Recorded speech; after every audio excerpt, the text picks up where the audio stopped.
로마서 8장 26절에서 30절 말씀 교독합니다. 이와 같이 성령도 우리의 연약함을 도우시나니 우리는 마땅히 기도할 바를 알지 못하나 오직 성령이 말할 수 없는 탄식으로 우리를 위하여 친히 간구하시느니라.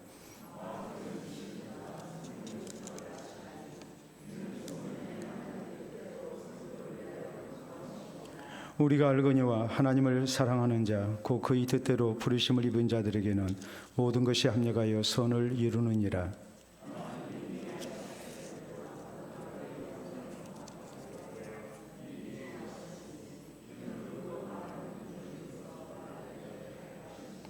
또 미리 정하신 그들을 또한 부르시고 부르신 그들을 또한 의롭다 하시고 의롭다 하신 그들을 또한 영화롭게 하셨느니라.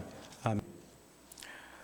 오늘 로마서 강의 23번째 시간입니다. 우리가 세상을 살다 보면 원하지는 않지만 여러 가지로 힘든 일을 만날 수밖에 없죠. 환경의 약함과 또 우리의 연약함 때문에 우리가 힘든 일을 많이 당하게 됩니다. 그뿐만이 아니라 우리가 신앙으로 살려 하면 또 더더욱 힘든 일을 우리가 많이 만나게 됩니다. 그런 하나님의 백성으로서 우리가 하나님의 말씀을 따라 사는 것, 이것은 너무나도 당연한 일이기 때문에 힘들어도 우리가 믿음의 길을 가야 하죠. 그런데 이때 사실 현실적으로 너무 힘들잖아요. 이때 누군가가 내게 위로가 되고 또 나를 붙들어 준다면 우리에게 큰 힘이 되고 또 우리의 신앙생활에 우리가 용기를 잃지 않을 겁니다. 누군가가 나를 위해서 기도해 주고 또 나를 위로해 준다면 우리가 실제적인 도움은 받지 못한다 할지라도 나를 위한 기도가 하나님께서 다 들으시고 받으신 가운데 분명히 하나님의 아름다운 역사를 이루실 것이다. 또 이 고난도 잘 감당케 하실 것이다. 이런 것 때문에 우리가 신앙적 용기를 갖게 되죠. 그렇기 때문에 우리가 어려움을 당한 성도를 볼 때 우리가 쉽게 할 수 있는 말이 무엇이겠습니까? 위에서 기도하겠습니다. 이런 말을 우리가 쉽게 하죠. 그런데 우리의 기도도 이 어려움 당한 성도에게 상당한 위로가 되고 힘이 되고 소망이 되는데 성령께서 우리를 위해서 기도해 주신다면 이것이 얼마나 우리에게 큰 힘이 되겠습니까? 우리는 지난 시간에 하나님의 자녀된 성도가 감당해야 할 고난, 여기에 대해서 우리가 어떤 신앙 자세를 가져야 될 것인가, 여기에 대한 말씀을 살폈습니다. 우리 성도의 신앙생활에 있어서 우리가 예수님 구주로 믿고 구원받았지만 우리가 세상을 사는 데 있어서 현재의 고난이 있다고 그랬어요.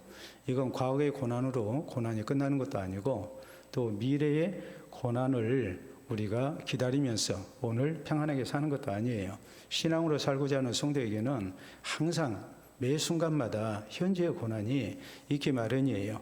우리가 거룩하고 경건하게 살려고 하니까, 하나님의 말씀대로 살려고 하니까 현재의 고난이 늘 우리에게 있기 마련이죠. 그런데 이런 고난은 우리를 단순히 고생시키고 끝나는 고난이 아니라 우리에게 아름다운 결과가 약속된 고난이다. 이런 말씀을 우리가 살폈잖아요. 그러니까 우리가 뭐 해야 됩니까?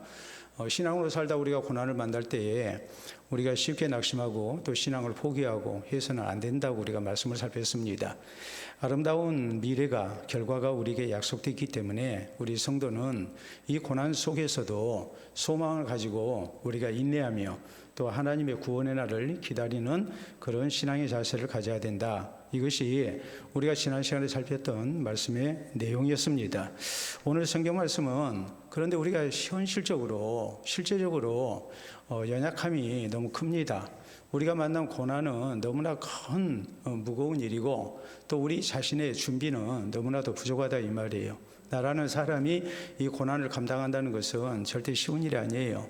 근데 이때 우리를 도우시는 분이 있다는 것을 말씀을 합니다. 그 도우시는 분은 다름 아닌 성령님이라는 것을 말씀을 하고 있습니다. 신앙으로 살 때에 어려운 일을 만난 성도들, 이들을 위한 성령의 은혜가 있다. 그렇기 때문에 이 성령의 은혜를 우리가 의지하고 우리가 끝까지 이 고난 속에서도 신앙을 지켜나가고 승리를 얻는 성도가 되어야 된다. 이것이 이제 오늘 성경 성경 말씀의 주된 내용이에요. 자, 그렇다면 우리 성도에게 성령의 은혜가 있다는 사실, 이것을 오늘 성경 말씀은 어떻게 우리에게 약속하고 또 설명을 하고 계실까요? 먼저 성경은 성령께서 우리를 위하여 친히 간구하신다는 사실을 우리가 기억해야 됨을 말씀합니다. 자, 26절 말씀 봅니다. 이와 같이 성령도 우리의 연약함을 도우시나니 우리는 마땅히 기도할 바를 알지 못하나 오직 성령이 말할 수 없는 탄식으로 우리를 위하여 친히 간구하시느니라 라고 이렇게 말씀합니다. 말할 수 없는 탄식으로 친히 우리를 위하여 간구하신다. 이건 말로 다 표현할 수 없을 정도로 우리 성령께서 안타까운 깊은 탄식을 하시는 가운데 우리를 위해서 이렇게 기도하신다라는 말이에요. 우리가 기도를 한다 할 때 어떤 경우는 내가 내 기도를 할 때도 절박하게 기도할 때가 있고 또 대충 기도할 때가 있지 않습니까? 다른 사람을 위한 기도는 더더욱 그렇죠. 내가 내 기도도 우리가 소홀히 할 때가 많고 또 형식적으로 할 때가 많은데 하물며 다른 사람을 위해서 내가 기도로 섬기겠습니다 했지만 그 기도가 얼마나 간절하고 얼마나 깊은 탄식 속에서 기도가 되어지겠습니까? 아무래도 내 기도보다는 우리가 좀 덜 간절한 모습으로 기도하지 않겠습니까? 그런데 성령은 우리를 위해서 기도하실 때 어떤 기도를 하시는가? 말할 수 없는 깊은 탄식 속에서 우리를 위해서 참으로 고난 속에서 하나님을 향한 신앙을 지키고자 애쓰는 성도를 위해서 성령은 말할 수 없는 깊은 탄식 속에서 우리를 위해서 기도하신다 그랬어요. 더구나 이 성령께서는 27절에 보면 마음을 살피시는 이가 성령의 생각을 아시나니 이는 성령이 하나님의 뜻대로 성도를 위하여 간구하심이니라라고 말씀을 하십니다. 마음을 살피신 이는 누구냐면 하나님이세요. 하나님께서 성령의 생각을 아세요. 이는 성령이 하나님의 뜻대로 성도를 위하여 간구하심이니라라고 말씀을 했습니다.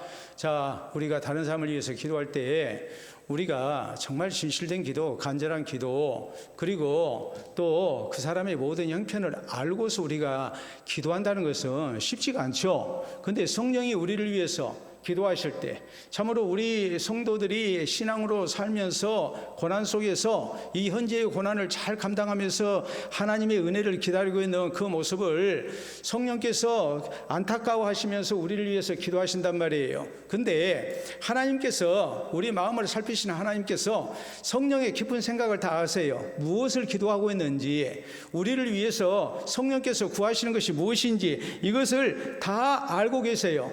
그게 왜 그러느냐? 성령이 우리를 위하여 간구하실 때 하나님의 뜻대로 성도를 위해서 간구하기 때문이라고 성경은 말씀하십니다.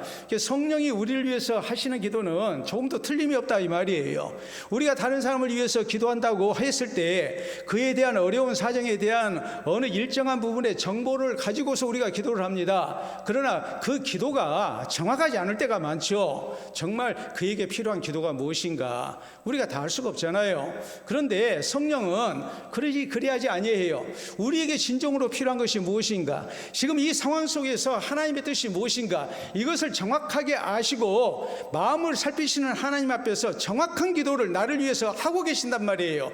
그렇기 때문에 하나님께서 그 모든 것을 아시고 참으로 필요적절하고 꼭 있어야 할 은혜를 이제 응답으로 나타내신다는 그런 의미입니다. 그렇기 때문에 자, 성령께서 우리를 위해서 기도하실 때 우리에게 이것이 얼마나 크게 위로가 되고 힘이 되는가라는 것을 우리가 잊어서는 안 됩니다. 우리가 어려운 현실을 만나게 될 때 사실 우리는 그래요. 고난을 만나게 되면 우리는 연약해집니다. 너무 힘든 고난을 만나게 되면 기도할 힘조차 우리가 잃어버려요. 또 우리가 기도에 힘쓰지 아니하면 이런 연약함을 우리가 또 이겨낼 수가 없어요. 그렇기 때문에 연약함 속에서 기도해야 되는데 연약함 속에서 우리는 더 나약해지고 기도할 힘도 잃어버리고 그러면은 결과가 어찌 될까요? 기도해야 되는데 기도하지 못하고 또 어려운 형편 속에 있으니까 더 낙심되고 이것이 악순환이 되어버린단 말이에요. 그래서 내가 하나님 앞에 기도하고 은혜를 구해야 하는 절박한 형편에 있음에도 불구하고 기도를 못하는 겁니다. 이때 성령께서 우리를 위해서 친히 간구해 주시는 거예요. 그래서 성령께서 그래서 하나님의 뜻을 따라서 우리에게 기도를 하세요. 하나님이 고난을 왜 허락하셨는가? 이 고난 속에서 하나님이 바라시는 것이 무엇인가? 이것을 성령은 분명하게 아시고 우리에게 꼭 필요한 기도를 하시는 겁니다. 그렇기 때문에 우리가 하나님 앞에 기도한다 했을 때 성령께서 우리 가운데 역사하시죠. 그래서 성령은 우리로 하여금 하나님의 뜻대로 기도하게 우리의 마음을 감동시키십니다. 성도가 어려운 일을 만났을 때 기도합니다. 그때 우리는 당장에 내가 당한 어려움 속에서 벗어나기를 원하죠. 그런데 성령께서 우리를 위하여 기도하심으로 우리가 쭉 기도를 하다 보면 우리 기도 제목이 바뀌어요. 하나님, 이 고난 속에서 나를 좀 평가해 주세요.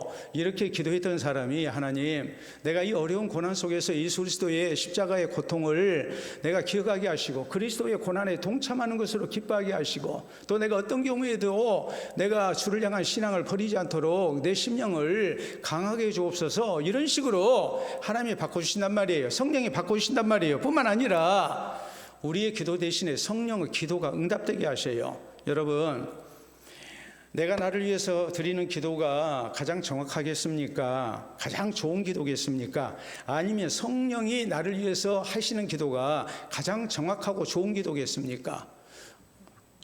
생각을 해보세요. 성령이 나를 위해서 하는 기도가 제일 정확하죠. 왜요? 성령께서는 오늘 성경 말씀에 있는 대로 하나님의 뜻대로 우리를 위해 간구하시기 때문에 그래요. 우리의 모든 삶을 주장하신 하나님께서 오늘 신앙으로 살고자 하는 하나님의 백성에게 왜 이 어려운 현실을 주셨는가? 거기에는 하나님의 깊으신 뜻이 있단 말이에요.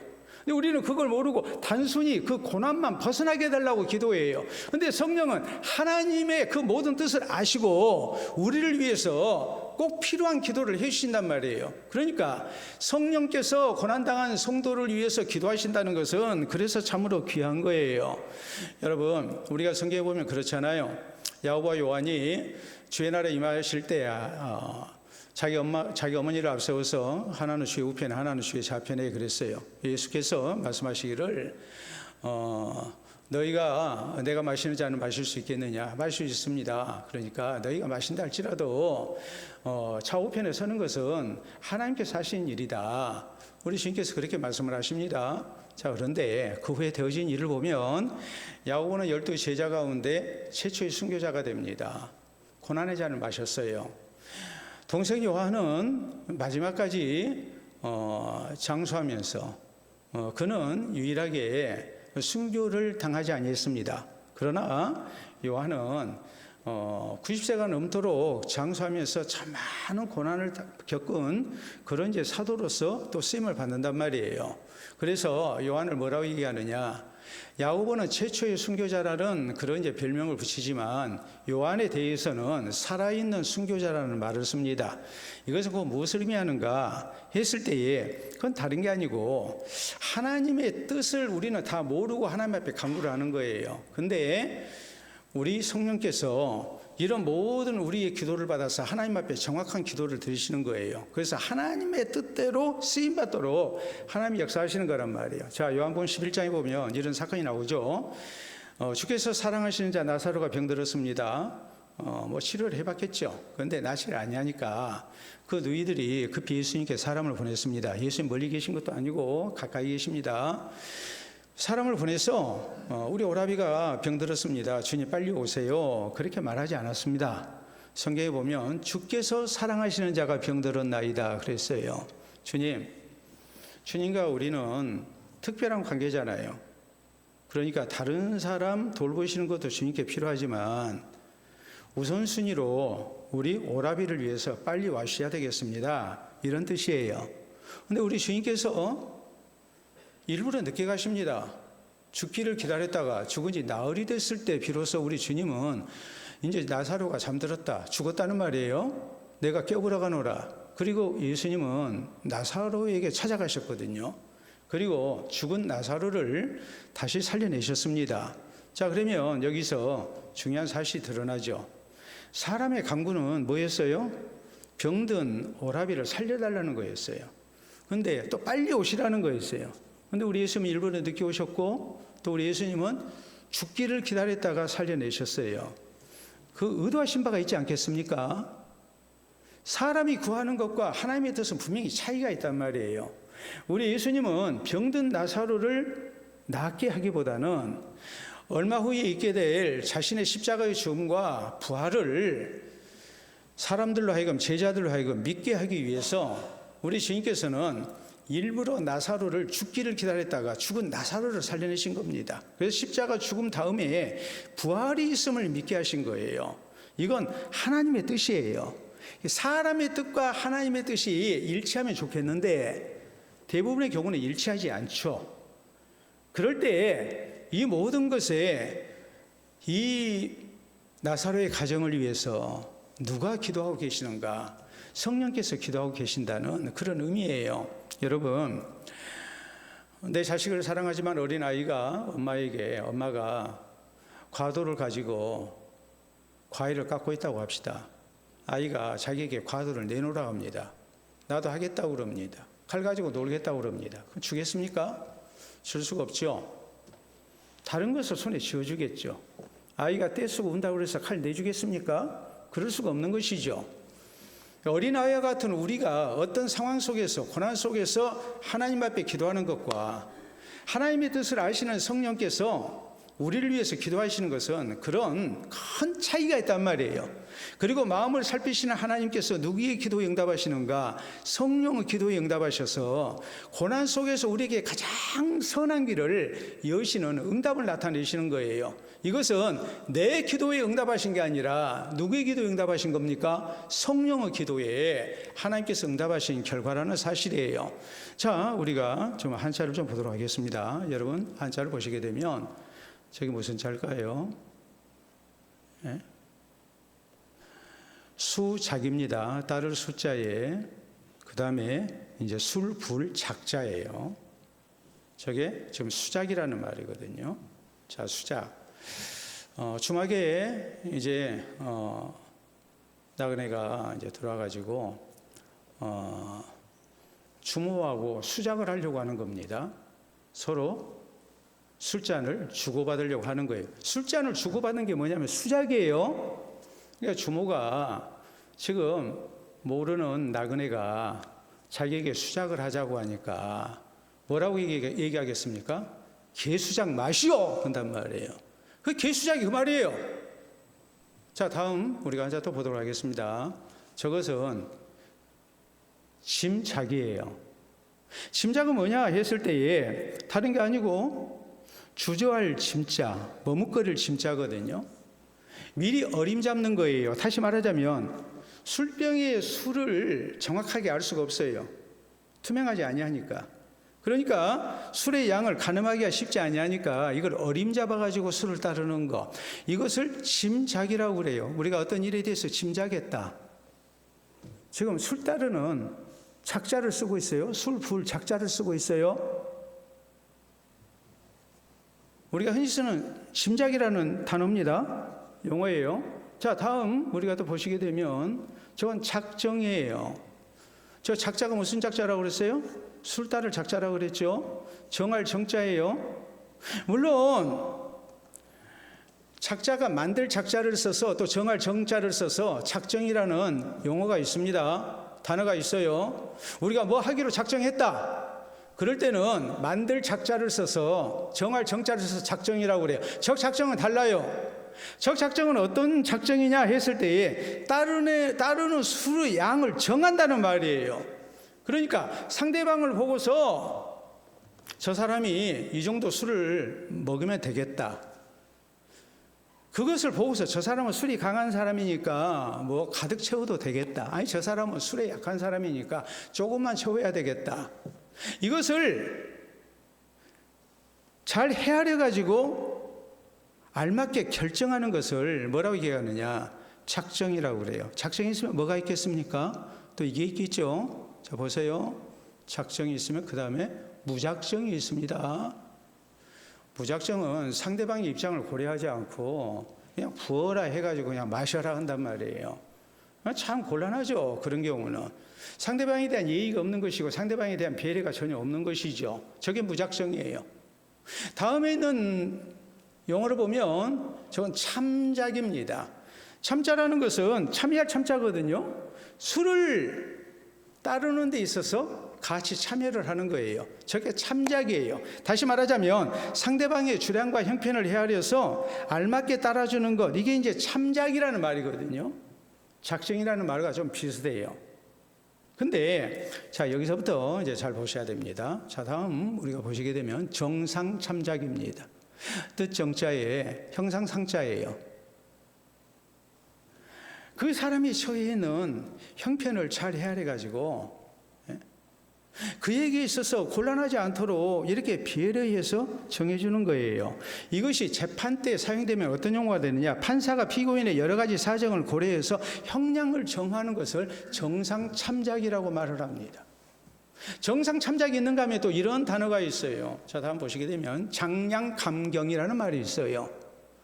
술따를 작자라고 그랬죠. 양양자입니다. 덜 감자입니다. 그리고 가벼울 경자입니다. 정상 참작을 해가지고 피고의 형을 감해주는 것, 판사가 임의대로 형을 감해주는 것, 이것을 장량감경이라고 말을 합니다. 이게 지금 다 술 따른 데서 지금 되어지는 일이에요. 결국 이건 뭘 얘기하느냐?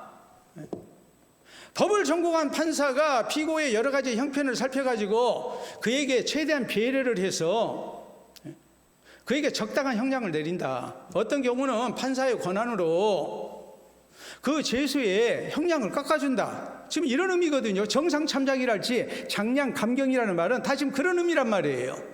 우리가 두 사람 사이에 술을 먹을 때도 마음대로 할 수가 없어요. 수작을 하는데 무작정 할 수가 없는 거예요. 작정을 해야 되는 것이고 참작을 해야 되는 거예요. 마찬가지예요. 하나님께서, 성령께서 우리를 위해서 기도하실 때 우리에게 가장 좋은 것이 무엇인가? 그것을 살피시는 가운데 우리를 위해서 기도하시는 거란 말이에요. 우리가 어려운 일을 만나게 되면 갑자기 당황하잖아요. 내가 마땅히 구해야 할 것이 무엇인지 모르잖아요. 그리고 우리가 하나님 앞에 구하는 것이 너무 어리석은 기도를 할 때가 있습니다. 내게 있어서 정말로 필요한 것이 무엇인지 우리가 그것을 구하지 못하고 엉뚱한 것을 구할 때가 있어요. 이때 성령께서 우리를 위해서 기도하시는 거예요. 정상을 참작하고 우리에게 있어서 무슨 은혜가 필요한가를 하나님 앞에 대신 강구해 주시는 거예요. 이 성령의 은혜를 통해서 우리가 고난 속에서 신앙으로 살고자 하는 성도를 구원해내시는, 도와주시는 하나님의 은혜를 우리가 허락받게 되는 것이고, 또 주어진 고난을 잘 감당하는 믿음의 사람이 될 수 있는 거예요. 나 혼자만의 힘으로는 되지 않습니다. 우리를 위해서 친히 간구하시는 누가 계시기 때문에요? 성령께서 나를 위하여 기도하시는 것이 있기 때문에 그 기도의 힘을 통해서 우리가 믿음으로 사는 성도와 함께 하시고 붙드시고 또 도와주시는 하나님의 은혜로 우리가 승리를 할 수 있는 거예요. 우리 성도가 고난을 만나서 참 힘들 때, 누가 나를 위해서 기도해 주는 사람도 없고 너무나도 외롭고 또 쓸쓸할 때, 너무나도 현실이 버거울 때 우리는 누구를 기억해야 되는가? 나를 위해서 이 순간 성령께서 기도하고 계신다. 성령의 기도가 있다. 성령께서 마땅히 구할 바를 알지 못하는 우리에게 하나님의 뜻을 따라서 꼭 필요한 은혜를 간구하시고, 하나님께서는 마음을 살피시는 분으로서 우리에게 있어서 꼭 필요한 은혜를 공급하셔서 우리로 고난 속에서 승리케 하신다라는 이 믿음을 가지고 우리가 고난을 감당해 나가는 성도 되어야 됩니다. 다음 두 번째로 성령의 은혜에 대해서 말씀을 할 때에 어떤 말씀을 하느냐? 자, 오늘 고난을 만났어요. 근데 성령께서 하시는 일이 있어요. 그 이 고난 속에서 합력해서 선을 이루신다는 사실이에요. 자, 28절 말씀 우리가 아주 잘 아는 말씀이죠. 보도록 하겠습니다. 같이 봅니다. 우리가 알거니와 하나님을 사랑하는 자 곧 그의 뜻대로 부르심을 입은 자들에게는 모든 것이 합력하여 선을 이루느니라. 아멘. 우리가 잘 아는 말씀이지 않습니까? 자, 모든 것이 합력하여 선을 이루기 위해서 거기는 조건이 있다. 그 조건이 뭐냐? 우리가 알거니와, 우리가 경험적으로 알지 않느냐? 우리가 개인적으로도 내가 경험했고 또 우리 주변에 있는 성도들이 어려운 일을 만나고 힘든 일을 만났는데 결국 그 일이 합력해서 선을 이루더라. 이걸 우리가 알지 않느냐 이 말이에요. 근데 어떤 사람에게 이런 놀라운 하나님의 은혜가 나타나는가, 거기에 대해서 하나님을 사랑하는 자, 그의 뜻대로 부르심을 입은 자들에게는 모든 것이 합력하여 선을 이루느니라 그랬어요. 다시 말하자면 살아계신 하나님의 선하심을 믿고 신뢰하는 사람, 이 좋으신 하나님을 믿고 기다릴 줄 아는 사람, 그에게는 모든 것이 합력하여 선을 이루신다. 이걸 다른 말로 말하자면 고난 당해서 우리가 함부로 불평하고 원망하고 해서는 안 된다. 분명히 우리가 이 상황 속에서 좋으신 하나님을 신뢰하고 이 고난까지도 분명히 합력해서 선을 이루실 거라고 우리가 믿는다면 우리가 묵묵히 하나님을 기다려야 된다. 이걸 지금 전제로 해서 지금 하시는 말씀이에요. 요셉의 영들의 미움 가운데 애굽의 노예로 팔려갔습니다. 또 그런 누명을 쓰고 또 감옥 생활을 합니다. 그런데 이런 모든 것이 결국에는 뭐였어요? 합력해서 선을 이루죠. 그 과정이 있었기 때문에 애굽의 총리가 되는 거 아니겠습니까? 여러분, 또 예수님께서 말씀을 하십니다. 자, 너희가 예수 그리스도의 복음을 증거하다 보면 공의에 끌려가지고 재판을 당하게 될 것이다. 뭐 매질도 당하고 감옥에 갇히기도 하고 많은 고난을 당하게 될 거다. 그런데 이런 과정을 통해서 하나님께서 너희로 하여금 왕이나 고관들에게 내 복음을 증거할 기회를 주신다는 것을 알아라 그러거든요. 여러분, 우리가 아무리 국민 주권 시대를 산다고 그래서 이재명 대통령 우리가 만나고 싶다 해서 만날 수 있습니까? 사도들이 아무리 뜨거운 열심으로 당시에 세도가들을, 권세 있는 사람들을, 왕과 귀족들을 만나가지고 왕족을 만나서 저희에게 예수 그리스도의 복음을 증거하고자 해도 마음대로 만날 수 있습니까? 누가 만나줍니까? 근데 우리 주님은 말씀하십니다. 너희가 복음을 증거하다가 잡혀서 재판석에 서게 될 것이고 재판장이 임금이고 또 귀족이고 왕족이고 그러기 때문에 신분이 높은 사람들이기 때문에 그들에게 예수 그리스도의 복음을 증거할 기회를 얻는 것이다. 이 말의 의미는 하나님은 고난이라는 과정을 통해서 하나님의 선하신 뜻을 이루신다는 말이에요. 우리가 고난 속에서 믿어야 될 것은 합력해서 선을 이루신 하나님을 믿는 거예요. 우리가 잘 아는 이야기가 있죠. 어떤 산에 새우리의 나무가 있었습니다. 새우리의 나무가 하루는 자기 꿈을 얘기합니다. 한 나무가 얘기합니다. 나는 예루살렘 성전의 제단이 되고 싶다. 내 몸을 베서 이걸로 예루살렘 성전의 제단을 만드는 그런 모습으로 나는 하나님 앞에 헌신되고 싶다 그랬어요. 또 한 나무가 얘기합니다. 내 몸도 언젠가는 베어질 텐데 나는 큰 배를 만드는 목재로 사용이 돼서 많은 사람들을 이렇게 실어 나누는 그런 모습으로 쓰임받고 싶다 그랬어요. 또 한 나무가 얘기합니다. 나는 베어지지 않고 여기 이 산에 그대로 남아서 넓은 가지를 펴고 길 가는 사람들, 나그네들 이런 사람들이 더위에 지칠 때 내 나무 그늘 아래에서 쉼을 얻게 하고 싶다. 세 그루 나무에 각자의 꿈이 있었습니다. 어느 날 나무꾼이 산에 올라와서 이 나무 세 그루를 다 뱄습니다. 이 새 나무는 그런 생각을 해요. 드디어 내 꿈이 이루어지는구나. 그런데 저희의 꿈대로 되지 않습니다. 한 나무는 예루살렘 성전 제단 대신에 베들레헴의 말구유 먹이통이 됐습니다. 그러니까 눈물과 탄식 속에 하나님을 원망합니다. 아니 하나님, 내가 하나님 앞에 예루살렘 성전의 제단을 만드는 목재로 내가 쓰임받기를 원했는데 이럴 수가 있습니까? 난 하나님께 헌신되고 싶었는데 이게 마을 구유라니, 가축의 먹이통이라니, 이게 말이 됩니까? 또 한 나무는 큰 배를 만드는 재료로 사용이 돼서 많은 사람들을 바다에서 실어 나르고 싶었는데 그냥 조그만 고깃배가 되고 말았어요. 원망이 되죠. 또 한 나무는 십자가 형태를 만드는 목재로 사용이 됐어요. 아주 간악한 죄수를 다는 형틀이 됐다고 했을 때 얼마나 실망을 했겠습니까? 인생은 아닙니다만 이 나무들이 각기 내 인생이 이럴 수가 있나 절망 속에 빠졌겠죠. 그런데 놀랍게도 그 말구 위에서 누가 탄생합니까? 예수님이 탄생하십니다. 그 조그만 고깃배에서 예수님이 오르셔서 이제 사람들에게 천국 복음을 전하십니다. 그리고 우리 예수님께서 나무로 만든 십자가에 달려 죽으십니다. 하나님이 하시는 일이라는 것이, 내 인생이라는 것이 내 기대대로 되지 않고 무너진다 할지라도 거기에 하나님의 선한 섭리가 있다는 것을 말씀을 하고 있는 거예요. 자, 신약 용어에 이런 말이 있어요. 예기 불안이라는 말이 있어요. 미리 예자에, 그 다음에 귀의 기자입니다. 예기 불안이라는 것은 뭐냐면, 과거에 내가 경험했던 실패 때문에 어떤 일을 놓고서 미리 불안해하는 거예요.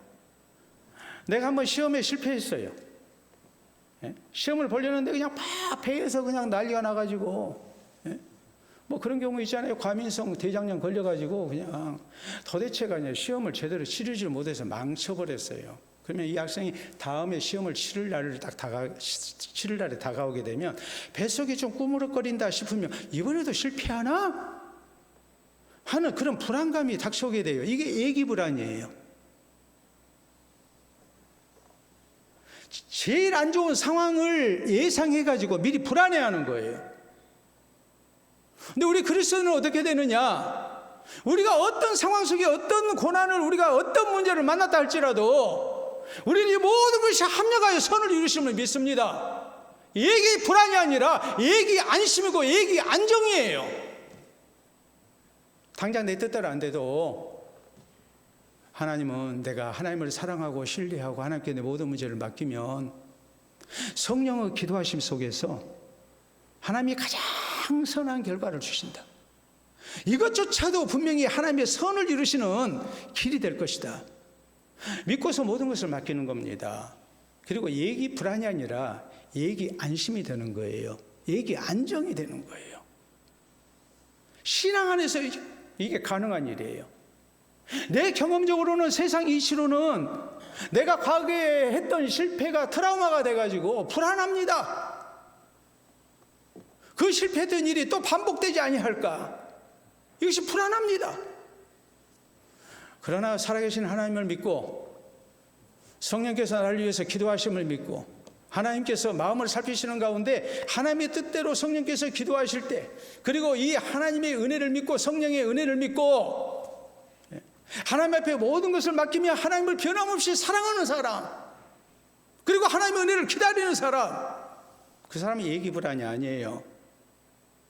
예기 안심이에요. 예기 안정이에요. 뭐 지금 좀 잘못돼도 결국에는 뭐 할 거라는 거예요? 다 잘 될 거야. 이것도 필요하니까 하나님이 주신 고난일 거야. 나는 신앙 안에서 하나님만 기다리면 돼. 그리고 불안해하지 않습니다. 그리고 변함없이 하나님 사랑하고 하나님 신뢰하고 하나님을 기다리고 인내하는 겁니다. 오늘 성령의 은혜를 믿는 우리 성도, 고난 속에서 모든 것 합력해서 선을 이루시는 하나님을 믿어야 됩니다. 그리고 하나님을 우리가 믿음으로 기다릴 줄 아는 성도가 되어야 됩니다. 그래서 합력하여 선을 이루시는 하나님을 다시 한번 새롭게 체험하는, 평안의 복을 누리면서 하나님을 체험하는 이런 은혜가 우리에게 있기를 바랍니다. 자, 세 번째, 오늘 성경이 또 우리에게 강조하는 말씀이 있습니다. 그것은 뭐냐면, 성령께서는 우리 가운데 일어나는 모든 일을 신이 주장하시는 가운데 우리의 신앙이 더욱 성숙되고 구원에 이르도록 역사하신다는 사실이에요. 자, 29절 말씀 봅니다. 하나님이 미리 아신 자들을 또한 그 아들의 형상을 본받게 하기 위하여 미리 정하셨으니 이는 그로 많은 형제 중에서 맏아들이 되게 하려 하심이니라 그랬습니다. 맏아들은 예수 그리스도를 말씀하죠. 그러면은 우리는 하나님의 아들인데 우리는 둘째 아들, 셋째 아들, 뭐 넷째, 다섯째 이렇게 가겠죠. 근데 하나님께서 미리 아신 자들, 이 말의 의미는 하나님께서 미리 하나님의 구원의 백성으로 인치신 자들을 얘기하는 거예요. 그래서 우리로 하여금 누구를 본받게 하시느냐? 예수 그리스도의 형상을 본받게 우리를 구원해 내셨어요. 우리가 그냥 자연인으로 살게 하기 위해서 우리를 구원하신 게 아니고, 하나님은 우리에게 많은 오류가 있고 잘못이 있고 흠이 있고 또 죄가 있다 할지라도 이런 모든 것 속에서 궁극적으로 누구를 닮아가게 하는 거예요? 예수님을 닮아가게 하는 거예요. 예수님을 닮아가라고 우리를 불러내셨어요. 우리를 구원의 백성으로 인쳐주셨어요. 자, 30절. 또 미리 정하신 그들을 또한 부르시고 부르신 그들을 또한 의롭다 하시고 의롭다 하신 그들을 또한 영화롭게 하셨느니라. 성령의 은혜 속에서 예수님을 구주로 믿게 하십니다. 그리고 우리를 믿음으로 의롭게 하십니다. 의롭게 하실 뿐만이 아니라 또 우리로 하여금 이제 영화로운 하나님의 백성으로 성화의 과정을 거쳐서 하나님 나라 들어가게 하신단 말이에요. 그러니까 여러분 보세요. 우리 하나님께서 우리를 구원하신 목적이 어디 있는가? 내 마음대로 살게 하기 위한 것이 아니고 나라는 사람의 모습으로 살게 하기 위해서 우리를 구원하신 게 아니고 하나님은 그 아들의 형상, 예수 그리스도의 형상을 본받게 하기 위해서 우리를 구원하셨습니다. 그리고 하나님은 성령의 은혜 속에서 우리를 불러내시고 또 우리를 믿음의 복을 허락해 주셔서 예수님을 구주로 믿게 하시고 더 나아가서 영화로운 하나님의 백성으로 하나님 나라 들어가기까지 우리의 신앙이 점차 성숙돼가는 이런 모습으로 살게 하기 위해서 우리를 구원하셨단 말이에요. 그러니까 우리가 고난을 만나고 있어요. 이 고난까지도 하나님의 구원의 계획 속에서 이루어지는 일이에요. 어떤 사람은 고난을 통해서 인생의 연약함을 깨닫고 예수님을 구주로 믿습니다. 건강하면 믿지 않았을 사람이 병에 걸려서 예수님을 구주로 믿는 겁니다. 어떤 사람은 실패라는 고난을 통해서 살아계신 하나님을 의지하게 됩니다. 그래서 구원을 얻게 합니다. 이런 식으로 하나님께서는 고난을 통해서 우리를 신앙이 성숙된 그리고 하나님 나라에 합당한 백성으로 우리를 성장을 시키신단 말이에요. 그러니까 우리 성도가 뭐 하라는 거예요? 고난 속에서도 내가 신앙이 성장하기 위해서 이 고난은 내게 꼭 필요해라고 우리가 믿고 고난 속에서 우리가 신령한 소망을 가져야 된다는 말이에요. 우리의 신앙이 성숙되고 또 구원의 가치가 얼마나 소중한가를 알고 우리가 신앙생활을 해야 된단 말이에요. 내가 병들었어도 내가 재산을 잃었어도 또 세상 것을 잃어도 이것을 통해서 우리가 예수님을 진실되게 구주로 믿고 우리 신앙이 성장한다면 이것 또한 우리에게는 은혜고 감사하는 일이 된 거예요. 예수님이 들려주신 비유 누가복음 15장에 돌아온 아들의 비유가 나옵니다. 아버지 재산 미리 상속받아서 먼 나라로 가서 창기와 더불어서 허랑방탕하게 다 잃어버리고 그리고 거지가 돼가지고 돌아왔습니다. 그 형도 받아주질 않습니다. 내 동생 아니라고 합니다. 아버지 아들은 될지 몰라도 내 동생은 아닙니다. 나는 저놈의 자식 진작에 나는 내 동생에서 나는 인정하지 않고 버렸습니다. 제외시켰습니다. 이런단 말이에요. 그런데 아버지는 뭐라고 얘기합니까? 제가 살아 돌아왔으니 얼마나 귀한 일이냐. 이러다가 다시 찾지 않았느냐. 돌아온 아들을 놓고 아버지가 너 돈 얼마 남았냐. 내가 네한테 준 돈이 얼만데 너 그럴 수가 있어? 그런 식으로 하지 않고 돈을 잃었어도 이 아들이 사람 돼서 돌아온 거란 말이에요. 그걸로 감사하잖아요. 사도 바울이 고린도후서 12장에 보면 육체의 가시 때문에 얼마나 괴로워합니까? 그걸로 하나님 앞에 기도합니까? 그런데 육체의 가시를 하나님께 주신 목적이 있었습니다. 바울이 하나님께 받은 은혜가 굉장히 크기 때문에 혹시라도 자만에 빠질까 봐서 하나님께서는 저에게 육체의 가시 고쳐지지 않는 질병을 주셨고 바울은 이것을 사탄의 사자라고 생각했는데 이것이 자신을 겸손케 하기 위한 그리고 변함없이 하나님을 의지케 하기 위한 하나님의 은혜라는 것을 깨닫게 됩니다. 이게 성령이 하시는 일이에요. 우리가 고난 속에서 가져야 할 신앙의 자세예요. 그걸 우리가 잊지를 말아야 돼요. 여러분 한번 보도록 하겠습니다. 자, 여러분 사진을 보시게 되면 저게 뭘까요? 저게 뭐일 것 같아요? 자, 다음 사진 보도록 하겠습니다. 뭘까요? 코뿔소 코입니다. 코뿔소 코예요. 밀렵꾼들이 코뿔소를 잡아가지고 저 코를 저렇게 베는 겁니다. 코뿔소 코가 왜 필요하느냐? 코뿔소 코가 필요한 이유는 코뿔소 코가 이쪽 중국, 베트남, 인도네시아 이런 데서는 옛날부터 굉장히 중요한 약재로 사용이 됐어요. 특히 남자들한테 좋다 해가지고 코뿔소 1g이 금 1g하고 값이 같아요. 값이 같아요. 그러면 금 1g이 값이 얼마냐? 지금 17만 원입니다. 한 돈에 65만 원이에요.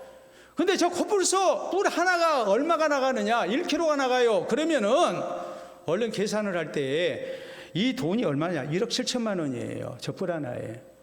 얼마 전에 인도네시아에서 코뿔소 뿔을 이렇게 1g씩 판 사람이 있었는데 1g에 얼마를 받고 팔았느냐? 300만 원을 받고 팔았어요. 그러다 잡혔어요. 얼마요? 300만 원. 코뿔소 1kg 저 뿔 하나가 1억 7천만 원이라니까요. 1g에 17만 원이니까. 금 1g에 17만 원이니까. 근데 1g에 300만 원을 받았다고. 그러니까 코뿔소가 밀렵 대상이 돼가지고 멸종 위기종에 빠졌는데 이 코뿔소를 구하기 위해서 어떻게 하느냐? 이렇게 해버립니다. 보겠습니다. 코뿔소 코를 베버립니다. 코뿔소 코를 없애버려요. 코뿔소 코를 없애버리면 밀렵꾼들이 저 코뿔소를 죽일 수 있겠어요? 없겠어요? 죽여서는 안 되잖아요. 죽여봐야 얻을 거 하나도 없는데. 근데 코뿔소 코는 다시 자라나요. 근데 중요한 것은 코뿔소가 뿔이 없으면 자기 새끼를 보호하지를 못해요. 그래서 새로운 방법이 고안됐어요. 그 방법이 이거예요. 보시게 되면 코뿔소 코에다가 드릴로 구멍을 뚫어가지고 그 속에다가 방사능을 주입합니다. 치입을 주입을 해요. 그러면 밀렵꾼들이 코뿔소 코를 잘라가지고 밀렵해서 코뿔소를 죽이고 뿔을 잘라가지고 세관을 통과한다 할지 공항을 통과하려고 하면 거기에서 경고장치가 울려요. 방사선이 나오기 때문에. 코뿔소 뿔에 방사능이 들어가 있다 그러면은 그것을 구매하려는 사람들이 꺼림칙에서 구매를 하지 않습니다. 그래서 코뿔소를 보호를 하는 거예요. 하나님께서 어떤 때에 내게 건강이, 어떤 때에 내가 가지고 있는 재산이, 어떤 때는 내가 누리고 있는 세상의 권세가 우리의 신앙을 해되게 하는 그런 모습이 된다면 하나님은 고난을 통해서 그것을 가져가시고 우리의 영혼을 살리시는 거예요. 우리가 그렇게 해서 부르심 받은 사람들이 많고 그런 과정을 통해서 우리의 신앙이 성숙된 사람들이 얼마나 많은가라는 것을 우리가 개인적으로 다 경험할 수 있잖아요. 여러분, 다음 사진 보도록 하겠습니다. 보시게 되면 저건 뭡니까? 콩나물입니다. 다음 사진 보도록 하겠습니다. 저건 뭔가요? 콩이라는 것은 줄기식물이기 때문에 콩을 심으면 콩나물이 나오는 게 아니고 실내에서는 콩나물이 나오지만 실외에다가 심어 놓으면은 저게 일종의 콩나무가 되는 거예요. 콩이 열려요. 어디에 심었느냐에 따라 달라요. 온실 속의 화초와 들판의 화초는 다를 수밖에 없어요. 그 생명력이 다를 수밖에 없어요. 마찬가지예요. 그래서 유명한 시인 정채봉 선생이 이런 시를 썼습니다. 보도록 하겠습니다. 콩신의 자녀 교육 정채봉. 광야로 내보낸 자식은 콩나무가 되었고 온실로 들여보낸 자식은 콩나물이 되었고 하나님은 우리가 콩나물 되는 걸 원치 않아요. 하나님은 우리가 콩나무가 되기를 원하세요. 어떤 때 우리에게 고난을 주세요. 그 고난을 통해서 우리는 나의 연약함을 깨닫고 살아계신 하나님께 소망을 두게 하는 거예요. 또 우리가 고난을 통해서 내가 의지했던 것을 잃게 하셔요. 그리고 오직 하나님을 바라면서 우리의 신앙이 더욱 정결해지고 더욱 성장하게 돼요. 그래서 합력해서 또 선을 이루시는 거예요. 그러니까 고난 속에서 우리 성도가 가져야 할 신앙의 자세는 무엇인가? 합력해서 선을 이루시는 하나님의 은혜도 우리가 믿어야 되지만 또 한편으로 이것을 통해서 우리는 영혼의 가치와 또 구원의 소중함을 다시 한번 깨닫고 우리의 신앙이 성장하도록 하나님께서 이 고난을 우리에게 주신 것이다. 이것을 우리가 믿음으로 성령의 감동하심으로 깨우쳐 주심으로 우리가 받아들이게 된다는 말이에요. 그래서 고난 속에서도 우리가 흔들림이 없이 우리의 신앙을 지켜나가고 오히려 더 신앙이 성장해서 하나님 앞에 합당한 구원의 백성으로 부르심을 얻는 은혜가 우리에게 있기를 바랍니다. 자, 우리가 즐겨 부르는 복음성가 가운데 이런 복음성가가 있습니다. 보도록 하겠습니다. 누군가 너를 위해 기도하네. 누군가 너를 위해 기도하네. 자, 가사 보도록 하겠습니다. 마음이 지쳐서 기도할 수 없고 눈물이 빗물처럼 흘러내릴 때 주님은 우리 연약함을 아시고 사랑으로 인도하시네. 누군가 너를 위하여 누군가 기도하네. 내가 홀로 외로워서 마음이 무너질 때 누군가 너를 위해 기도하네. 우리의 마음이 지쳐 있을 때의 칼보리 십자가를 기억합니다. 주님은 우리의 외로움을 아시고 우리 마음에 기쁨 주시리. 누군가 너를 위하여 누군가 기도하네. 내가 홀로 외로워서 마음이 무너질 때 누군가 너를 위해 기도하네. 누군가 나를 위하여 누군가 기도하네. 내가 홀로 외로워서 마음이 무너질 때 누군가 너를 위해 기도하네. 누군가 너를 위해 기도하네. 그 가사만으로도 우리가 많이 위로가 되는 그런 복음성가지 않습니까? 여러분이 고난을 만나서 지쳐 쓰러지고 내가 하나님 앞에 마땅히 구할 바를 구하지 못하는 때에도 그 누군가가 날 위해 기도하고 계심을 잊지 말아야 됩니다. 여러분을 사랑하는, 여러분의 영혼을 사랑하는 이들이 여러분 위해서 안타까운 마음으로 기도하시겠죠. 목회자가 위해서 기도하시겠죠. 그러나 사람의 기도는 한계가 있어요. 몰라서도 기도하지 못하고 알면서도 기도를 못하는 때도 있어요. 그러나 성령께서 나를 위해서 기도하고 계십니다. 우리가 마땅히 빌 바를 알지 못하지만 성령은 우리에게 가장 필요한 것이 무엇인가를 다 아시고 가장 적절한 기도를 나를 위해서 하시는 분이에요. 하나님은 마음을 살피시는 가운데 그 기도를 다 받으세요. 그리고 합력해서 선을 이루세요. 그 고난을 통해서 우리의 신앙이 더욱 청결해지고 성숙되게 하세요. 고난 속에서 우리가 신앙으로 살려다가 당하는 고난 속에서 우리가 이 신앙 고백, 이 신앙의 자세가 있기를 바랍니다. 하나님이 나를 왜 버리셨나? 나를 왜 이렇게 힘들게 하시나? 우리가 그렇게 생각하지 말고 우리 하나님께서 선하신 목적 속에 이 고난을 주셨고 나를 홀로 두지 아니하시고 내가 지쳐 쓰러져 기도할 수 없을 때에도 성령의 은혜가 있다. 나를 위해서 성령께서 기도하고 계신다. 분명히 이 일조차도 합력해서 선을 이루실 것이고 이 일을 통해서 하나님은 내 신앙을 더욱 정결하고 성숙되게 하실 것이다.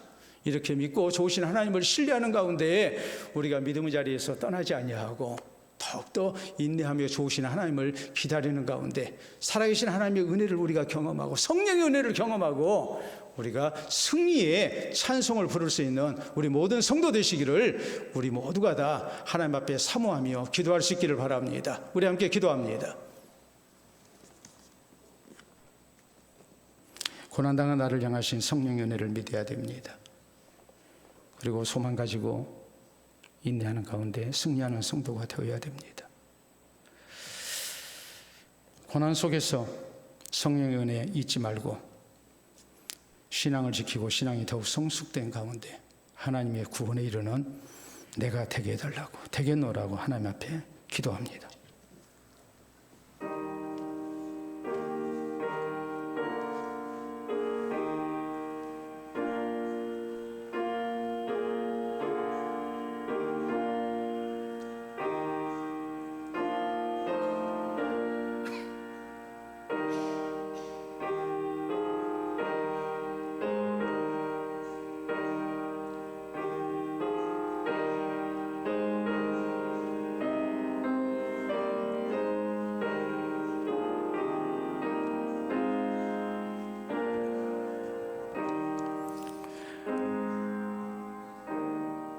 참으로 좋으신 우리 아버지의 은혜를 진심으로 감사합니다.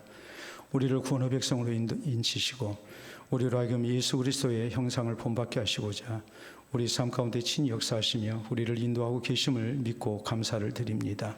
때때로 만나는 고난 속에서도 우리 낙심하지 아니하도록 오늘도 말씀을 허락하여 주셔서 우리를 위한 성령의 은혜가 있음을 다시 한번 깨우치도록 해주시오니 감사합니다. 성령께서 말할 수 없는 탄식 가운데 우리를 위하여 기도하시고 우리 하나님께서 그 기도를 받으시고 우리의 모든 형편 속에 합력하여 선한 역사를 이루심을 믿습니다. 또 우리의 신앙이 더욱 성숙되게 하시고 정결해지게 하시고 우리가 더욱 살아계신 하나님을 체험케 하실 줄을 믿습니다. 고난 속에서 낙심하지 않게 하시고 나를 위하여 기도하고 계시는 성령님의 그 기도에 우리가 더 크게 위로받게 하시고 힘내게 하시고 우리가 함께 기도하는 가운데 살아계신 하나님의 전능하신 오른팔에 붙들리는 성도들 되게 하시고 하나님의 구원을 덧입고 주님을 크게 찬송하는 우리 모두 되게 하시고 끝까지 믿음 지키고 하나님 나라 영원한 구원에 이르는 우리 모두가 될 수 있도록 인도하여 주시옵소서. 예수님 이름으로 기도하옵나이다. 아멘.